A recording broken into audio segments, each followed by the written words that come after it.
I looked it up. You have any idea how many back-to-backs there are? I was curious last night. I literally, after I heard the comments, you have any idea? Not everybody plays the same amount, roughly, how many back-to-backs these guys play during the season. Now, again, in new NBA, very few guys, star players, playing back-to-back. They get to a certain age, they almost never do. Matter of fact, I think Steph Curry last year openly said, hey, we're not going to play Steph Curry. Getting closer to 40. We're not going to play him in back-to-back games. Everybody in the NBA plays between 13 and 16 back-to-backs, with the average being 14 or a little over 14 back-to-backs during a season. So he talked about Steve Kerr. I mean, my God, he made it sound like for people to get up and do hardcore work outside and work all day, work all friggin' day. He got into, and I got to tell you, man, I just, there was no sympathy. I am a big Steve Kerr fan. I got to know Steve Kerr really well when he was a commentator before coming one of the better coaches in the NBA and winning championships. He was great. I know he's been through a lot. He lost his father, was assassinated. I mean, he's been through it all. But I got to tell you, man, he getting no sympathy out of me from what I heard last night. Back-to-back games, the 82-game season, no recovery time. We can't even practice anymore. Nobody's practicing in any sport. I can't speak for hockey, but nobody's practicing. Baseball's not practicing. They just play 6 or 7 days a week anyway. And I know, listen, I know all sports are different. There's not a whole lot of practice going on in football anymore. Those days are dead. But he got into this thing, and, people, again, there were people, I'm sure.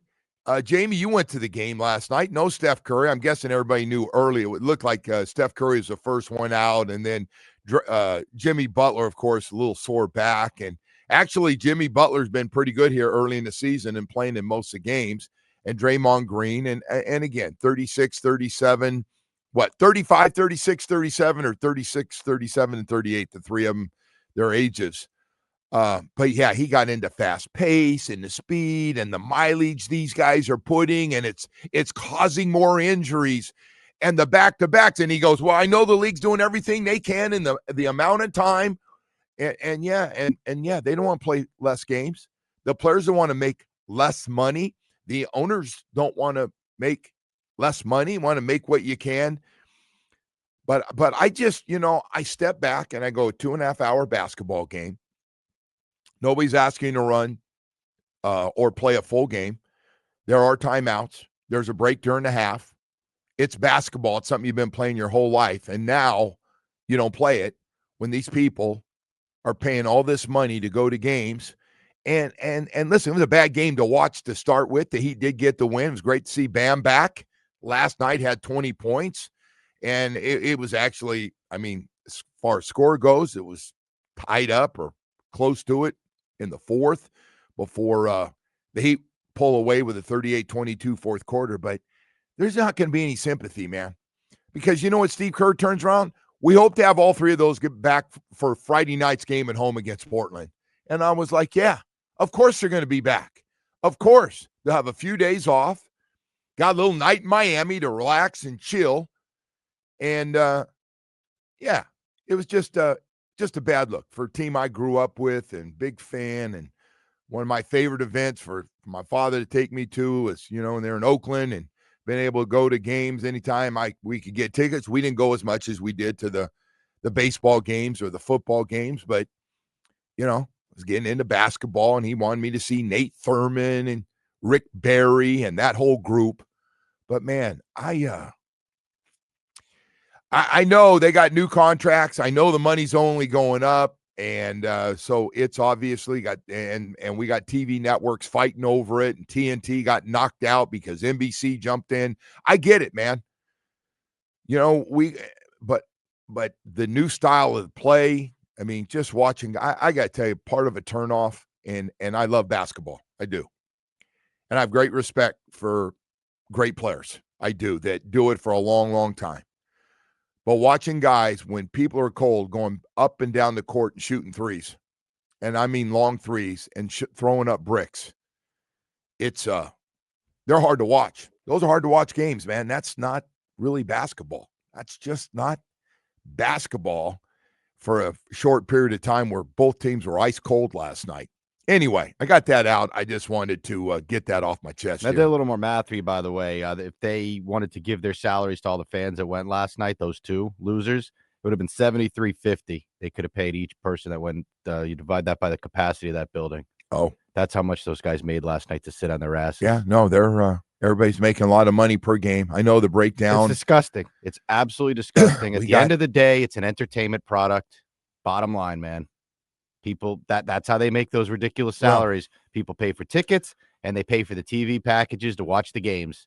It is an entertainment product first and foremost. I wish we had that Michael Jordan thing that he said on the show. No, seriously. I know they don't care. Those guys don't care about Michael Jordan. They really don't. No, he said it again on that NBC thing. That thing about, hey man, I knew people were paying to come watch me play, whether they like me or not. And I felt like it was important. And that guy wanted to be the best player every night and all that stuff. And that's the second straight year now Steph Curry has been in Miami for his one game and hasn't played.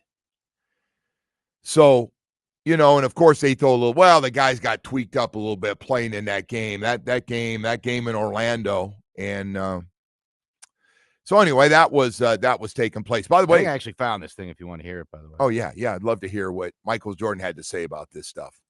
The term load management has become such a hot button in the NBA. I know you were going to talk about that one. Because you played 80 games a lot. You played 82. What do you think of when you hear the term load management thrown around? It shouldn't be needed, first and foremost. I never wanted to miss a game because it was an opportunity to prove. It was something that I felt like, the fans are there to watch me play. I want to impress that guy way up on top who probably worked his ass off to get a ticket or to get money to buy the ticket. You really cared about the guy who sat in the top deck at the Palace in Auburn Hills to watch you when you came to Detroit? Yeah, because I know he's probably yelling at me and I want to shut him up. He's calling me all kinds of names. I definitely want to shut him up. Right. You have a duty that if they're wanting to see you, and as an entertainer, I want to show, right? So if the guys are coming to watch me play, I don't want to miss that opportunity. Now, physically, if I can't do it, then I can't do it. But physically, if I can do it, and I just don't feel like doing it, that's a whole different lens. So give me the first time that you came to that fork in the road in your career where you could have sat down and missed a game, but you fought through. Started my career. Okay. I twist my ankle. And I had a teammate. He says, "You twist your ankle, young fella. Come over and sit with me. This is you need to." I said, "No, man. I'm trying to make a name for myself. There's no way I can sit. I need to get out there and show what I'm capable of. I want to play. I want to win. I want to make an impact." And I twisted my ankle. I taped it up and I went back out and I played. I always felt that. I always felt the necessary need that I could never leave my comrades out if I could perform, right? Even if I couldn't. Utah, great example. Everybody said the flu game. It's a game 5, which is a very pivotal game. I was going to find a way to get out there, even if I was a decoy. Well, once I got out there, you never know how, pushing yourself, you never know what happens, right? So that night you got out there and you found you could do more than you thought you were going to be able to. Next thing you know, the emotions, the situation, the need of the team, all those things catapulted me to, I'm going to gut this thing out. Back to your point of what load management is, you play basketball 2.5 hours a day, 3 hours a day, right? That's your job. That's what you get paid to do as an NBA player. What are you doing the other 21 hours? I mean, to me, that's when you should be preparing for your next day of work or your next, challenge. Now, I'm the worst. Maybe I'm not one of the guys that you would probably model that, or I was going to say, did you do that every time? But you should think about that in retrospect of what load management really is. I always felt like one, it was a sense of pride for the fans that are paying. Right. 2 is a sense of making sure that I stay sharp. I'm not going to lose it. And 3, I want our rhythm as a team to always be there. It can disrupt that synergy that's happening.